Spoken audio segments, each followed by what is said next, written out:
या अपमानास्पद गुलामगिरीपेक्षा आनंदाने मृत्यूस कवटाळणाऱ्या मृत्युंजय क्रांतीवीरांना कोटी कोटी प्रणाम आणि आपणा सर्वांना नमस्कार। वैभवशाली असणारी आपली भारतभूमी इंग्रजांनी लुटून कंगाल बनवली। अहिंसात्मक चळवळ, विनंत्या, कार्ज, निषेध व्यक्त करून साम्राज्यवादाची सैतानी लालसा बाळगणारे हे इंग्रज शस्त्रबळाचा वापर केल्याशिवाय या भारतभूमीतून जाणार नाही। म्हणून अनेक अशा क्रांतीवीरांनी आपल्या सुखी संसारावरती तुळशीपत्र ठेवत सन 1857 पासून तर 1910 पर्यंत मृत्यूची तमा न बाळगता हाती शस्त्रे घेतली, इंग्रजांशी लढा दिला, भारत भूमीच्या मुक्ततेसाठी रक्त सांडलं, प्राण कर्पण करून अमर हुतात्म्यांच्या यादीमध्ये आपल्या नावाची सुवर्ण अक्षराने मोहर कुमटवली। त्यासाठी आपण काही मृत्युंजय क्रांतीवीरांच्या अमर कशा बलिदानाच्या इतिहासाचा मागोवा मागील 7 भागामध्ये आपण ऐकला। ते अमर हुतात्मे झाले। कार्यक्रमाच्या 7व्या भागाच्या उत्तरार्धामध्ये आपण नाशिक येथे विजयानंद टॉकीजमध्ये अन्यायी कलेक्टर जॅक्सनचा वध बालक्रांतीवीर अनंत कान्हेरे यांनी केला। इंग्रजांनी त्यांना फाशीची शिक्षा सुनावली। हसत हसत वंदे मातरम गरजत अनंत कान्हेरे आपल्या अमर कर्तृत्वाची कीर्ती ध्वजा मागे फडकावत ठेवत काळाच्या पडद्याकाड गेले। आता आपण या 8व्या भागामध्ये भारतीय स्वातंत्र्याची सुपळ सांगता कशी झाली, धावत्या कशा कादिक्षेपाने आपण ऐकूया। त्यासाठी आपल्याला काही घटनाक्रम लक्षात घ्यावे लागतील। कलेक्टर जॅक्सनचा वध झाला। वीर सावरकरजींना संशयावरून इंग्रजांनी अटक केली। 4 जुलै 1911 मध्ये त्यांना अंदमानच्या तुरुंगामध्ये पाठवण्यात आलं।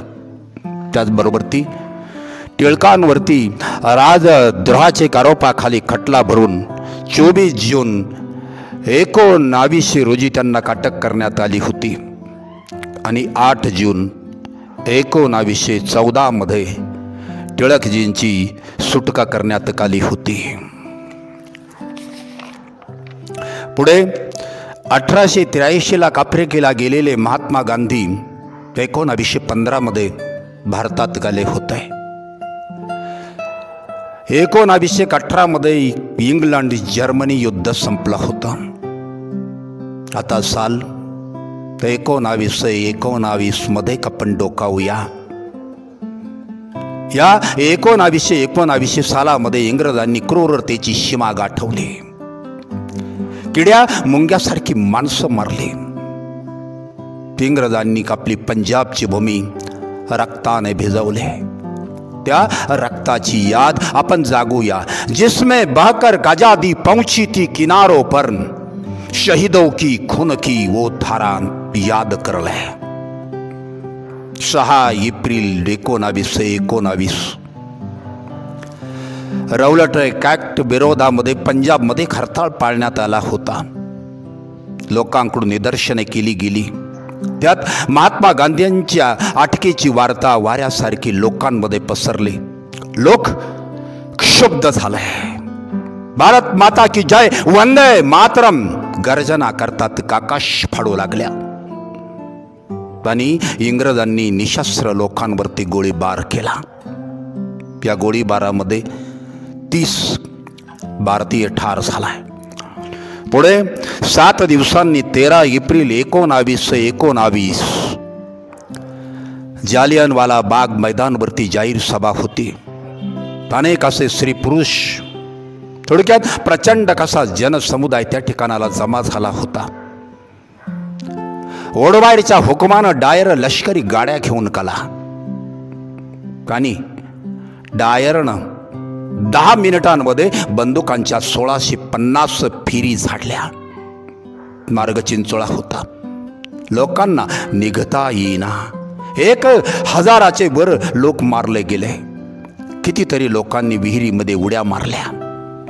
कितीतरी गुदमरून ठार झालाय, कितीतरी अपंग होऊन पडले, गणतीच सांगता येणार नाही. रक्ताची रंगपंचमी डायर खेळला.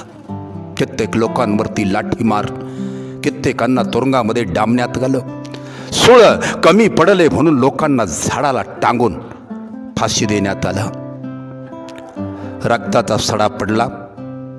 स्त्रियांचा करुण आवाज, अर्भकांच्या किंकाळ्या, पंजाबची भूमी रक्त नि अश्रूंनी भिजले. आणि ही करुण घटना क्रांतीवीर उधम सिंग, ज्यांचं वय आहे 16 वर्ष, त्यांनी डोळ्यांनी पाहिले. उधम सिंगांनी प्रतिज्ञा केली की मी या पापी वुडवायरचा वध करीन. अडचण एक होती ना, हा वुडवायर इंग्लंडला गेला होता. अरे म्हणून काय झालं, रावण नव्हता का पळाला, कुठे वाचला तो? इंग्लंड का ती दूर.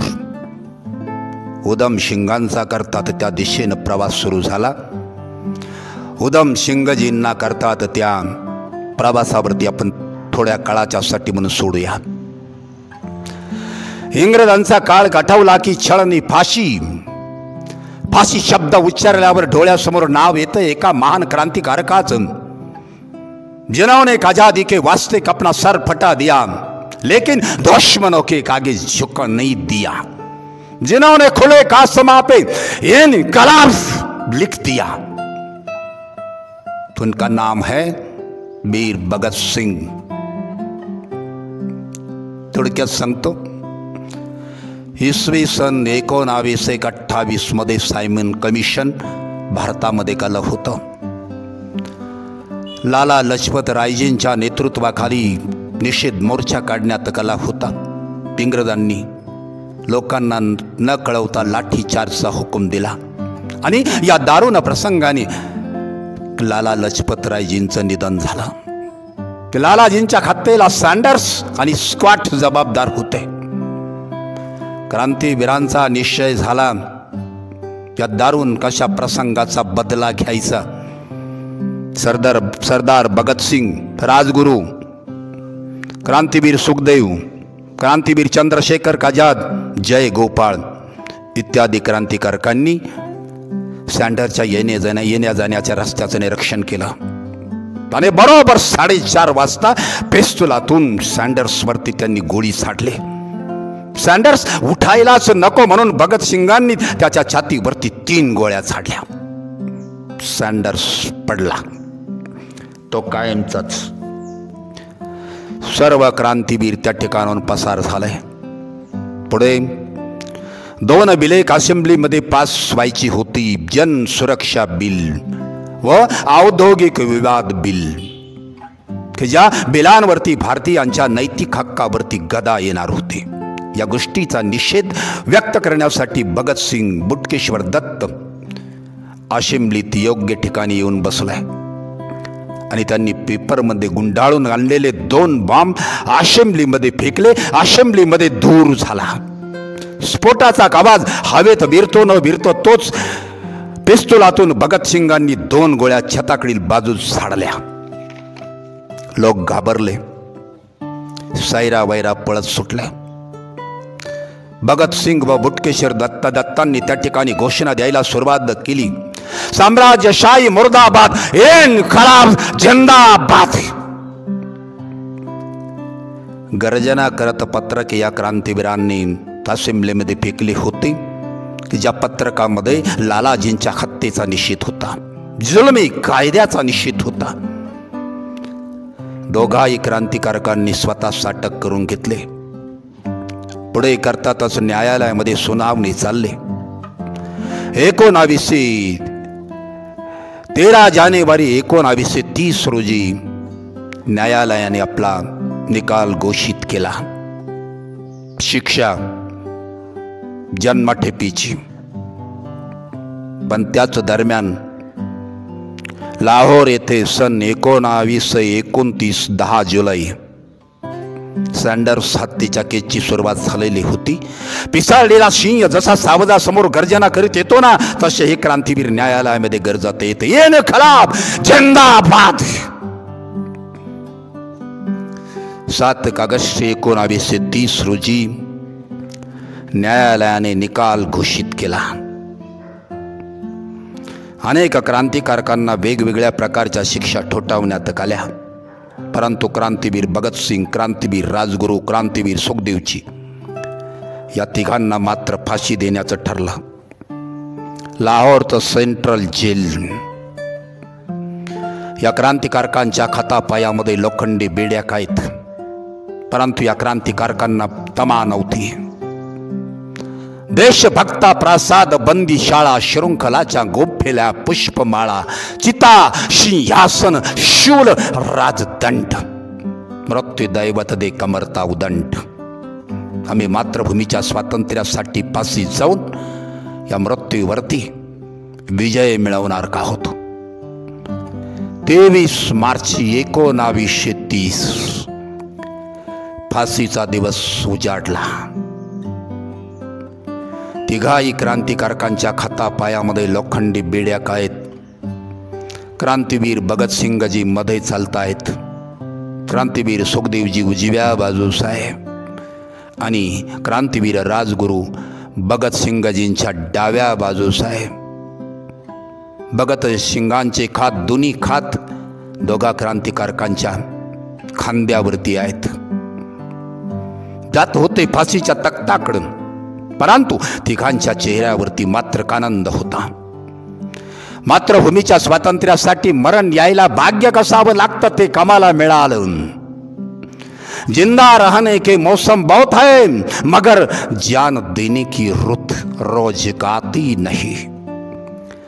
अरे जिवंत राहण्यासाठी म्हणून अनेक असे ऋतू आहेत, परंतु मातृभूमीच्या स्वातंत्र्यासाठी आपलं जीवन देण्यासाठी म्हणून जो ऋतू आहे तो ऋतू मात्र रोज रोज प्राप्त होत नाहीये. हो, मरण का कोणी असं तसं स्वीकारतो का? नाही स्वीकारत. परंतु या आपल्या क्रांतीवीरांना ते मरण मात्र हसत हसत स्वीकारायचं होतं. घोड़ी चढ़के लाते है दुल्हन सभी, हास के हर कोई फांसी चढ़ेगा नहीं. अरे घोड्यावरती बसून हसत हसत कोणीही नव्या नवरीला घेऊन येतो, परंतु हसत हसत कोणी मात्र फाशीच्या तख्तावरती चढत नाही. परंतु आपले क्रांतीवीर चढलाय. पूर्वीचे राजे महाराजे ज्या दिमाखाने सिंहासनावरती चढत ना, त्या दिमाखामध्ये आपले 3 क्रांतिकारक फाशीच्या तख्तावरती चढलाय. एक साथ गरजत होते साम्राज्यशाही मुर्दाबाद, इन्कलाब जिंदाबाद. फाशीचे दोर आपल्या हातांनी या 3 क्रांतिकारकांनी आपल्या गळ्यामध्ये कडकवून घेतले. बलिदानासाठी हे जणू 3 क्रांतिकारक अधीर झाले होते. आणि म्हणून ते जल्लादाला म्हणत होते, जल्दी कर. जल्लादाने तरतात खटका ओढला. पायाखालील फळांचा खार कसा कबाद झाला. तिघाही क्रांतिकारकांच्या पायाखालील फळ्या निसटल्या. 3ही पुण्यात्मे मृत्यूला पायातळे घेऊन अनंतामध्ये विलीन झाले. तो संस्मरणीय दिवस होता 23 मार्च 1930. 3ही क्रांतिकारकांचा मातृभूमीच्या स्वातंत्र्यासाठी घेतलेला ध्यास कायमचा शांतावला. रावी नदी काठी या कामारा हुतात्म्यांची स्मारकं उभी केली गेली आहेत. पुढे त्यांच्या या बलिदानाने अनेक अशा क्रांतिकारकांना प्रेरणा मिळाली. एक बार इस राह पे मरना 100 जन्मों के समान है, देख के वीरों की कुर्बानी अपना दिल भी बोला माए रंग दे बसंती चोला. पुढे अनेक अशा देशभक्तांना प्रेरणा मिळाली. मृत्यूविषयीची निर्भयता देशभक्त बाबू गेनू सारख्या सामान्य गिरणी कामगाराकडे आली. देशभक्त बाबू गेनू त्यांनी परदेशी मालाच्या मोटारीखाली आपले देहाची कुर्बानी देऊन हिमालयाच्या उंचीची कीर्ती देशभक्त बाबू गेनोंनी गाठवले. बाबू गेनो आमारा रहे. पुढे 8 एप्रिल 1929 आठवण देईल आपल्याला. वीर भगतसिंग यांनी काशिमलीत बॉम्ब फेकले होते. स्वतः पोलिसांचे स्वाधीन झाले होते. मात्र चंद्रशेखर आझाद फकीरी वेश घेऊन त्या ठिकाणावर निसटले होते. कारण चंद्रशेखर आझादांचं ब्रीद होतं ना, मेरा नाम आजाद है और मैं आजाद ही रहूंगा. 27 फेब्रुवारी 1930 वेळ सकाळची. आझाद अलाहाबाद बागेमध्ये फिरत होते. गरबेद्यांचा सुकाळ आपल्या हिंदुस्थानमध्ये काय. पूर्वीच्या मित्राने बातमी दिली. पोलीस आले. पोलिसांनी गोळ्या झाडायला सुरुवात केली. आझादांनीही अर्थात जांभळीच्या झाडा काढून गोळ्यांचा वर्षाव पोलिसांवरती सुरू केला. परंतु पोलिसांची संख्या मोठी होती. 13 गोळ्या आपल्या आझादांना लागल्या. आझादांच्या सर्वांगामधून रक्त श्रवत होतं. दिवा वादळाच्या लढाईत आझादांना तेवत राहणं अशक्य झालं. जवळच्या गोळ्याही संपल्या होत्या. आझादांच्या पिस्तुलामध्ये एकच गोळी उरली होती. आता काय. बहे कौन मेरा शमन के लिए मेरी जान जाए वतन के लिए. प्रतिज्ञा होती ना, मेरा नाम आजाद है, आजाद ही रहूंगा. म्हणून आझादांनी पिस्तूल आपल्या मस्तकाला लावलं. गरजले वंदे मातरम. पण पिस्तुलाचा चाप फोडला. आझाद कोसळला. आपली चंद्रशेखर आझाद नावाची क्रांतीची तेजाळणारी ज्वाला शांत झाली.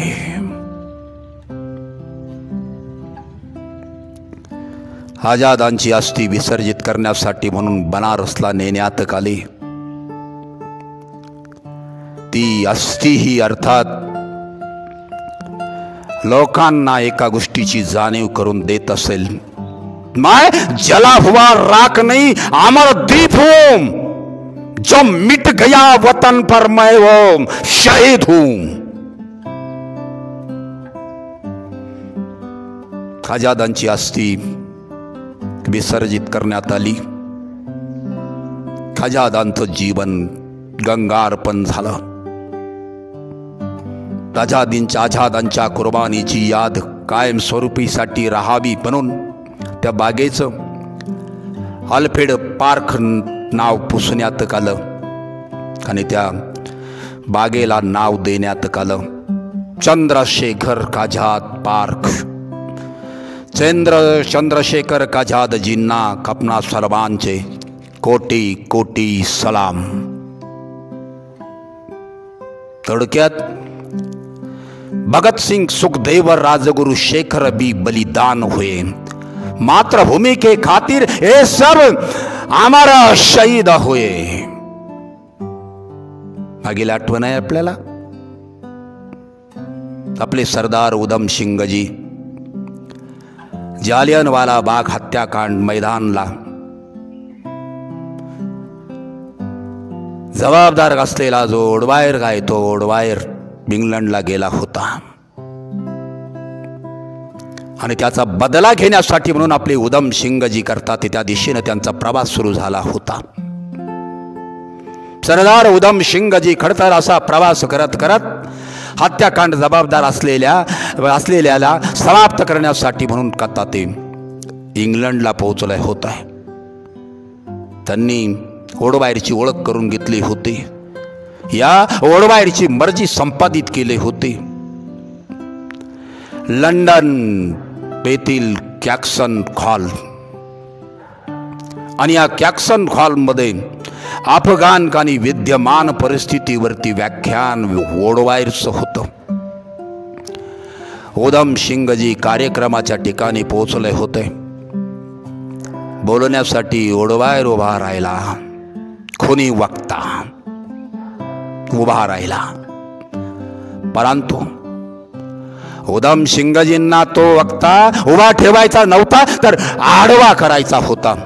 गुन्हा करून लंडन नावाच्या लंकेमध्ये ओडवायर नावाचा हा रावण आणि या रावणाची घंटा जाहीरपणे इंग्रजांच्या राजधानीमध्ये वाजवायची होते. उधम सिंगजी व्यासपीठाकडे धावले, रिव्हॉल्वर काढलं आणि 2 गोळ्या ओडवायर वरती झाडल्या. कोणी वक्ता कोसळला, तडफडला, खल्लास झाला आणि पुढील 4 गोळ्या झेड लँडसर यांना घालून त्यालाही ओडवायरच्या बीटीला पाठवला. ओडवायरची शिकार केली. उधम सिंगजी मुळीच पळाले नाही, तसेच उभे राहिले, गरजू लागले. वंदे मातरम, भारत माता की जय घोषणांनी उधम सिंगजींनी सभागृह दण आणून सोडलं.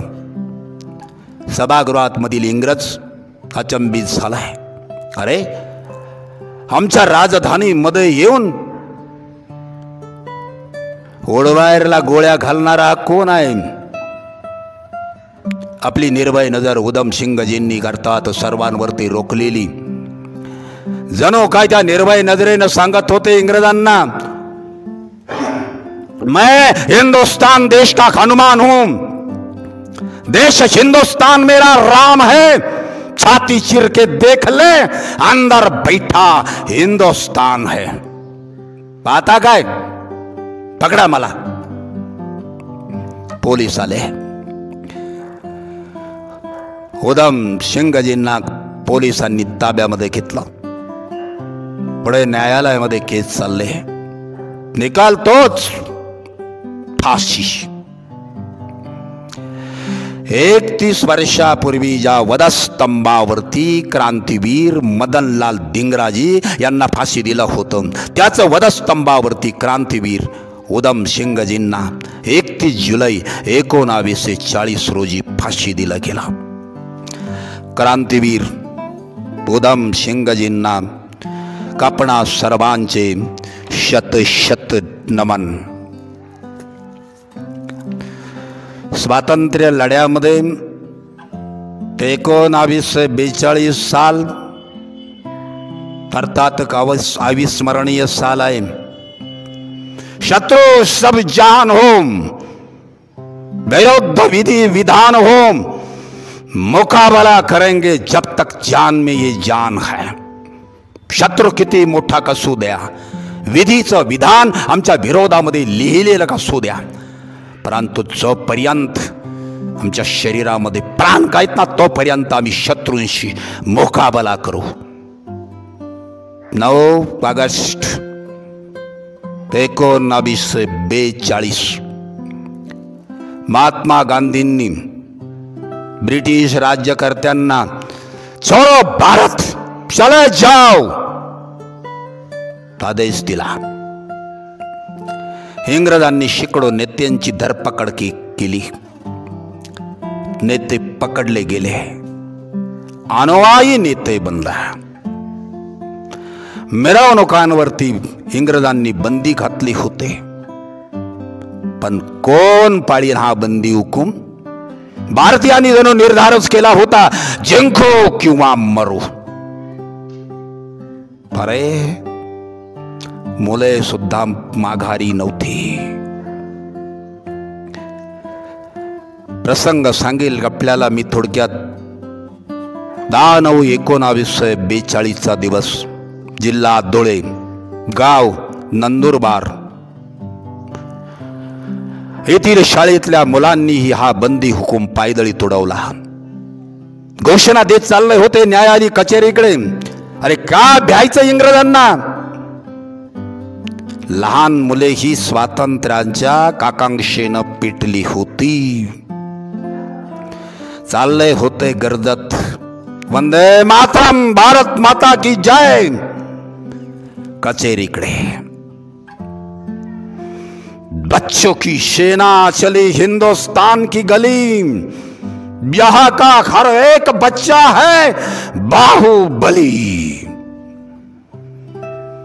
जणू या शाळेतील मुलांनी निर्धार केला होता, असा इतिहास घडून दाखवूया इंग्रजांना की आम्ही भारतीय कमी मरणाला भीत नाही. हिंदुस्तान का हर एक बच्चा बाहुबली आहे. बाळ शिरीष कुमार घोषणा देण्यामध्ये का गाडीवरती होत आहे. बाकीची मुलं घोषणेला प्रतिसाद देत होती.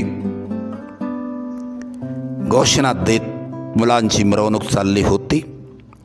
वंदे मातरम, भारत माता की जय गरजत होती ही मुलं.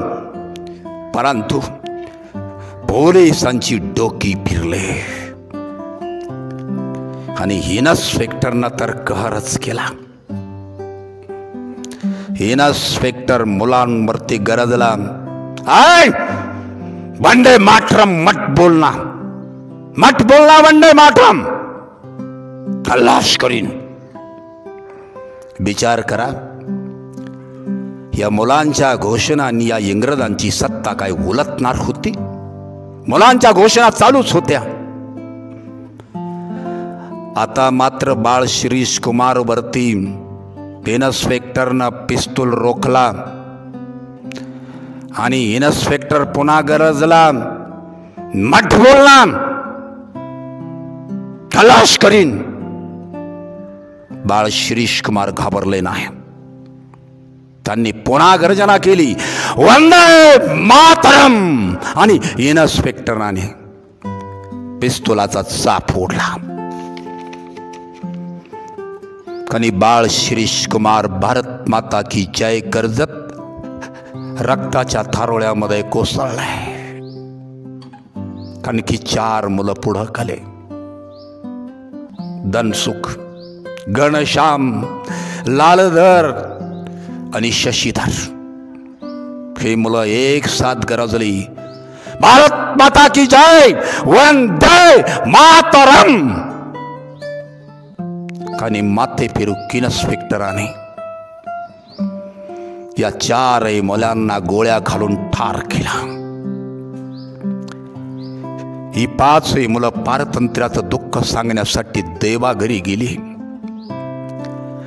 या लहानग्या क्रांतिकारकांनी इतिहासाचे पाणी कापल्या बलिदानाची कामर कहाणी लिहिली. अशी कधीही न विसरली जाणारी, कभी न भूले जाएंगे ऐसी लिख गए कहानी. या क्रांतिकारकांना त्रिवार सलाम. पुढे महात्मा गांधींच्या नेतृत्वाखाली छोडो भारत आंदोलन काही भरामध्ये आलं. जनतेकडून अर्थात उदंड प्रतिसाद मिळाला. प्रचंड यज्ञ मांडला, राष्ट्र सिद्ध जाखाले, कामदाम यत्न दान, रक्त कुंड पेटला. स्वातंत्र्याचा यत्न धडाडून पेटला होता. याच सुमारास जपान विरुद्ध ऑस्ट्रेलिया युद्ध सुरू झालं होतं. जपानकडे काही भारतीय सैनिक बंदिवान होते. काही सैनिक आझाद हिंद सेनेचे सदस्य झालाय. सुभाषचंद्रजी बोस त्यांचे नेते बनले. नेताजी का जीवन है बलिदान की एक कहानी, बलिदान ही बलिदान है, बचपन का जवानी. नेताजी सुभाषचंद्रजी बोस यांनी सैनिकांचे समोर स्वातंत्र्यासाठी शपथ घेतले. परमेश्वरा स्मरून मी अशी पवित्र शपथ घेतो की मी भारत भूमीची आणि माझ्या 30 कोटी देश बांधवांची गुलामगिरीतून मुक्तता करीन। मी सुभाषचंद्र बोस माझ्या अखेरच्या श्वासापर्यंत स्वातंत्र्यासाठी सुरू केलेलं हे पवित्र युद्ध अथक निष्ठेनं चालवीन। आपल्या नेताजींची आझाद हिंद सेना, सेनेचं निशान तिरंगा, अभिवादनाचे शब्द जय हिंद, आह्वानाचे शब्द तुम मुझे खून दो मैं तुम्हें आजादी दूंगा, घोषवाक्य चलो दिल्ली, सेनेचं समर गीत कदम कदम बढ़ाए जा, खुशी के गीत गाए जा। निघाली आझाद हिंद सेना, धडकली अंदमान निकोबारला, जिंकली बेटे, पुढे ही तर जिंकलेली बेटे इतिहासाच्या पानामध्ये शहीद बेटे म्हणून प्रसिद्ध पावले। सलामी तर चांगली झाली, परंतु या आनंदातच दुःखाची कहाणी आहे। नियतीच्या मनामध्ये काही वेगळंच होतं। जपानमध्ये हिरोशिमा व नागासाकी 1945 मध्ये अमेरिकेने अणुबॉम्ब टाकले। परिणामतः जपानला शरणागती पत्करावी लागली आणि याच सुमारास नेताजींचं 18 ऑगस्ट 1945 रोजी विमान कोसळलं। दुर्घटनेमध्ये नेताजींचं निधन झालं। अर्थात हा जपानी सरकारचा वृत्तांत आहे। काही असो, आपले सुभाषचंद्रजी बोस अमर आहेत, अमर। या तेजो भास्करास आपणा सर्वांचे शतशः अभिवादन।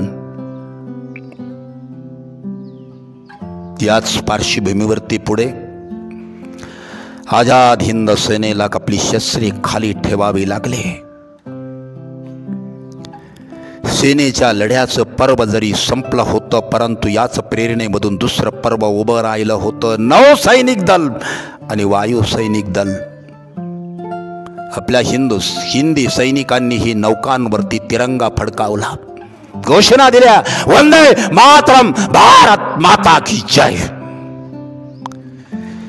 इंग्रजांनी गोळीबार केला, परंतु आता मात्र आपल्या नौसैनिकांनीही इंग्रजांना गोळीबारानेच उत्तर दिलं। हैराण होऊन गाव सोसायचे सोडले कमी, आता हातोडा होऊन गाव घालायचं ठरवलंय आम्ही। पुढे नौसैनिकांच्या उठावाला मुंबईकरांनीही पाठिंबा दिला। दिल्ली, लाहोर, कराची, अंबाला, मेरठ इतर ठिकाणच्या हवाई दलाच्या अधिकाऱ्यांनी पाठिंबा दिला। सर्व हिंदी लष्करी शिपायांचाही पाठिंबा मिळाला, ज्याचं त्याला भेटला। पाहुण्याला मात्र नवल वाटला, इंग्रजांना काचंबा वाटला, आणखीनच गावी महाचंबा। पुढे लष्कर, नौदल, विमानदल तेही एक झालाय। थोडक्यात अनेक दीप्तिमान ज्वाला एकत्रित आल्या आणि इंग्रजांभोवती जणू आगडोंब उसळला। भारतीयांनी इंग्रजांच्या राजसत्तेची प्रतिष्ठा स्थाने आपल्या भरदंड भावने गदगदा हलवून त्यांच्या जुलमी सत्तेचा पाया खिळखिळा केला। परिणामतः स्वातंत्र्य प्राप्तीचा निर्णायक क्षण नजीक आला। इंग्रजांच्या चोहोबाजूने हा जनक्षोभाचा एकत्रित कडदांड असा वणवा पेटला होता आणि जनसंघ शक्तीचा विराट असा पंजा इंग्रजांवरती उगारला गेला होता. इंग्रजांनी ओ माय गॉड म्हणून कापला खात कपाळी कपटला. आता काय करायचा? काही करायचं नाहीये, करता येणार नाहीये, जावं लागेल आपल्याला. कुठं? अरे कालिया नावाचा विषारी साप नव्हता का भगवान श्रीकृष्णाने खदडून घातला होता, जिथून गेला होता तिथं गेला तो कालिया. अब तुम्हारी बारी है विदेशी, तुम्हें ही जाना होगा. आगे सुन, सिकंदर भी आए, कलंदर भी आए, न कोई रहा है न कोई रहेगा. अब तेरी जाने की बारी विदेशी. हे देश आजाद होके रहेगा. गरम खायची सवय जडली होती इंग्रजांना, म्हणून कथा इंग्रज काही विस्तव खाऊ शकत नव्हता. हे तुफान जनसंघ शक्तीचे, हे उधाण अभिमानाचे, हे तांडव उग्र विजांचे, हे वादळ स्वातंत्र्याच्या अस्मितेचे. माझा देश, माझ्या देशात स्वातंत्र्य त्या अस्मितेनं अवघा हिंदुस्तान पेटून उठला होता. हिंसक आणि अहिंसक दोन्ही मार्गांनी इंग्रजांच्या भोवती रान पेटलं. परिणामतः काळोखाचे तट कोसळले, चिरा चिरा ढळला. नाहीच थांबता येणार म्हणून भारतीयांच्या हाती सत्ता देण्यासाठी नवा गव्हर्नर जनरल लॉर्ड माउंटबॅटन याची नेमणूक करण्यात आली. ऐन वेळेस मुस्लिम लीगनं पाकिस्तान निर्मितीचा कट्टास धरला. फाळणीशिवाय पर्यायच उरला नाही. माउंटबॅटन योजनेच्या आधारे भारताच्या स्वातंत्र्याचा कायदा 18 जुलै 1947 रोजी ब्रिटिश पार्लमेंटनं मंजूर केला आणि 14 ऑगस्ट 1947 मध्यरात्रीचे 12चे ठोके पडले. ब्रिटिशांचं युनियन जॅक निशान खाली उतरवण्यात आला. त्याचे जागी तिरंगा ध्वज फडकावण्यात आला. काळोखाची रात्र होती. भोवती कारागृहाचे गज होते. कंसाचा कासोरी पारा होता. तेव्हाच देव श्रीकृष्ण कारागृही प्रगट झाला होता. आणि याही देशामध्ये 15 ऑगस्ट 1947 रोजी भारत भुजा उदयाचली स्वातंत्र्याचा सूर्य प्रगट झाला. कसा? उदळित शतकिरणा, उदळित जनहृदया, नभात गाला रे प्रभात रवी उदया, तेमी राची रजनी गेली रे गेली लया. गुलामगिरीची काळोखी रात्र संपली आणि रम्य पहाट उजाडले. आणि या देशामधील कोटी कोटी जनता एकमुखाने गर्जना करून उठली, स्वतंत्रगामी, मुक्तगामी, आम्ही आता गुलाम नाही. 150 वर्षाचा गुलामगिरीचा भयानक अंधार आपण चिरला. तबगा आनंद. भारतीय त्या रात्रीला झोपलेच नाही. आनंदाला उधाण आलं होतं. खाते होते तिरंगी ध्वज.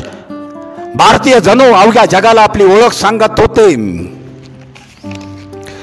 आन देश की शान देश की देश की हम संतान हैं, तीन रंगों से रंगा तिरंगा अपनी पहचान है।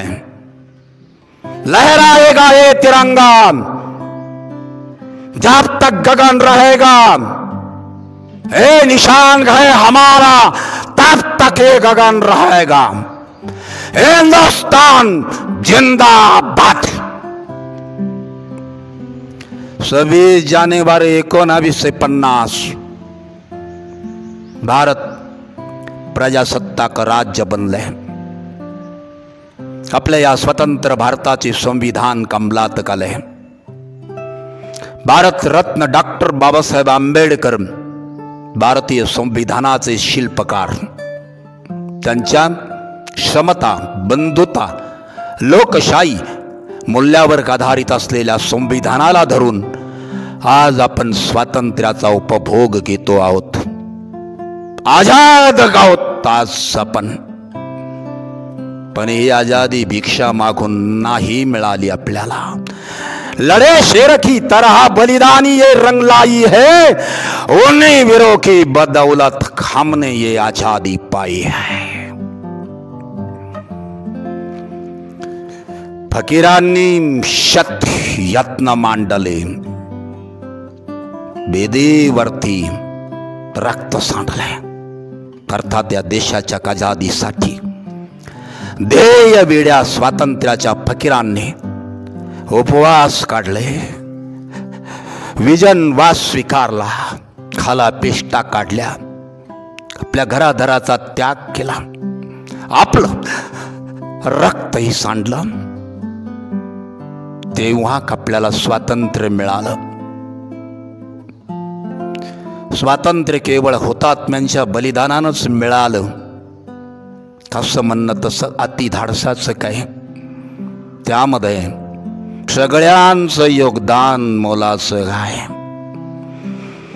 झगडली झुंजली जनता, मग स्वतंत्र झाली माता, हिमा शिकारी ध्वज फडफडले, ते अमर हुतात्मे झालाय।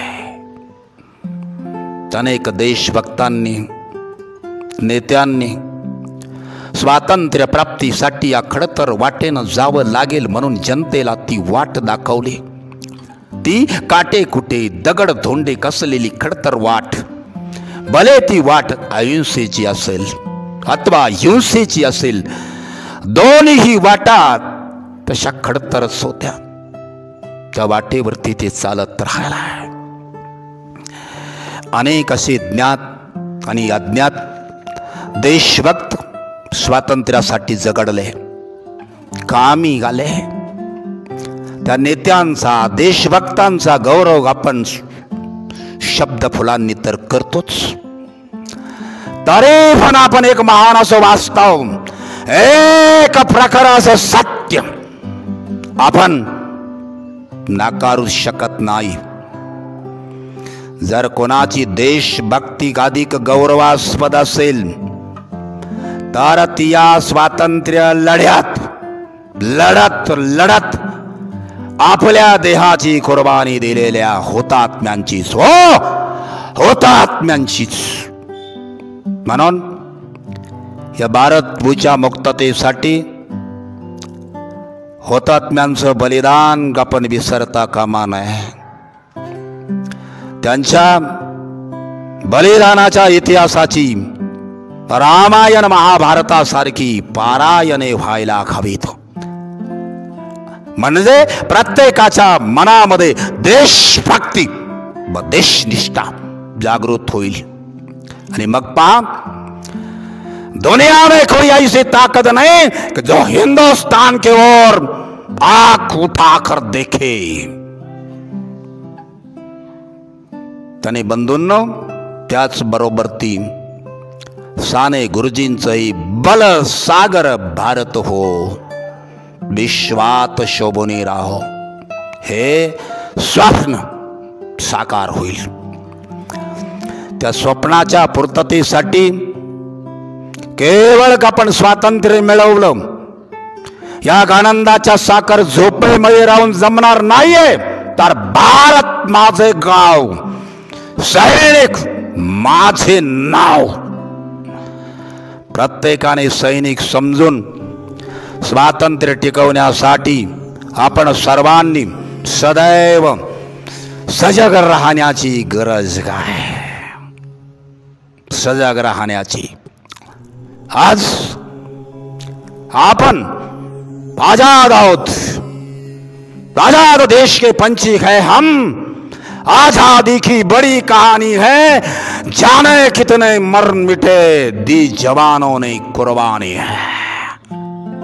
तर या स्वातंत्र्यासाठी किती जवानांनी आपल्या देहाची कुर्बानी दिली सांगू शकू का आपण? या स्वातंत्र्य संग्रामाच्या या महाभारतात अर्थात या स्वातंत्र्याच्या लढ्यात किती बलिदाने झाली, किती हत्या झाल्या, किती स्त्रिया विधवा झाल्या, किती अश्रू ठिबकले, किती घरेदारे कुटुंबे उद्ध्वस्त झाली, किती अपंग होऊन पडले सांगू शकेल का कोणी? नाहीच कोणी सांगू शकत. कारण स्वातंत्र्योत्तर काळातही आपल्या या भारत भूमीची सीमा सुरक्षित राहावी म्हणून सीमेवरती अनेक जवान लढलाय, हुतात्मे झालाय. या सर्व हुतात्म्यांच्या पराक्रमाची, शौर्याची, त्यागाची, बलिदानाची याद जागवू शकेल असा एकही स्मारक ग्रंथ आपल्याकडे उपलब्ध नाहीये. आणि सर्व हुतात्म्यांच्या बलिदानाचा सविस्तर इतिहास सांगू शकेल आईशी बलवंत वाणी तीही कोणाचीच नाहीये. म्हणून थोडक्यात हे स्वातंत्र्याची वाट तेजाळण्यासाठी जे जळता जळता विझले आणि विजता विजता प्रकाशले अर्थात ते अमर हुतात्मे झालाय. असो या मातृभूमीच्या स्वातंत्र्यासाठी आपल्या अनमोल देहाची आहुती देणाऱ्या सर्व ज्ञात अज्ञात स्त्री पुरुषनी मुले या सर्वच मृत्युंजय क्रांतीवीरांना विनम्र अभिवादन करणं हेच आपले खाती. जय हिंद.